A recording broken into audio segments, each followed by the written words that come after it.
Taysom Hill. And if you haven't picked up Taysom Hill, you should have Taysom Hill as long as Jameis Winston is out. Taysom Hill is a tight end one. I mean, he's played 4 games this year. He's finished as the tight end 1, the tight end 3, the tight end 15, and like the tight end 50. He's got a ceiling that's better than any other tight end that we've seen aside from Kelsey and Andrews, right? Is he going to boom? Is he going to bust? I don't know.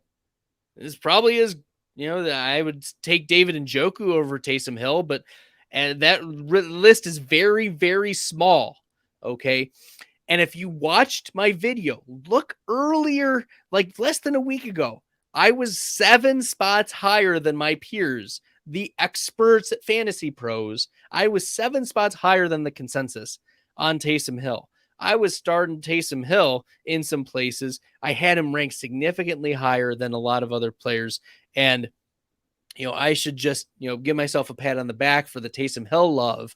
Okay. This is a player, as long as Jameis Winston is out, he's a tight end 1. And if Jameis Winston plays, we lost Jarvis Landry. We lost Michael Thomas. Chris Olave is out with the concussion. There are injury concerns. Alvin Kamara still has the rib issues. There's a lot of injury concerns with the New Orleans Saints. And Taysom Hill, as long as we're missing multiple pieces, heck, it doesn't even need to be Jameis Winston. As long as we're missing like 2 players from that offense, Taysom Hill has the potential to be a tight end 1 on the week. Okay? So do you know when he's going to go off? No, you're just going to close your eyes, close your nose, and just like put him in your lineup. Okay. That's what you need to do. It's like a couple years ago when Jameis Winston was a quarterback 1. You just close your eyes and you know that Jameis Winston is going to get you fantasy points. Okay. And Taysom Hill, he doesn't have like the underlying metrics that is like, encouraging from like a snap count percentage. If you look at, he's not running the routes. He's not getting a target share. Heck, he didn't even have any targets.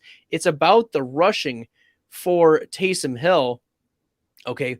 Right. He's had a 25% rush share or higher in the 4 games that he's played.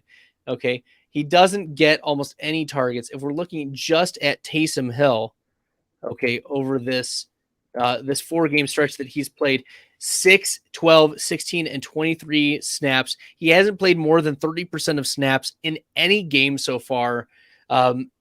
Highest target share this season, 3%. But his rush share has always been at least 15%. Sorry, that was rushes per snap. But rush share between 15 and 21% of the rushes. Now, I'm looking at my projections from this offseason, and I wanted to see like where did I have Taysom Hill, as the tight end. So let me just refresh here and remind myself, because I thought I was higher than a lot of other players on Taysom Hill. Taysom Hill was my tight end 23 going into the season. Now, I doubt that there were fantasy analysts who had Taysom Hill as high as I had him. I did have him behind like David Njoku. I had him ahead of Irv Smith and Austin Hooper. I had him ahead of Logan Thomas. I did expect Logan Thomas to not make a full ACL recovery for what it's worth, but I had him ahead of Cameron Brate and Evan Engram, Mo Alley Cox. I had him ahead of Tyler Conklin. That was a mistake, but maybe not. Conklin is my boy for those who are new. So definitely I appreciate y'all giving me the love on the previous Taysom Hill video. That was a big win.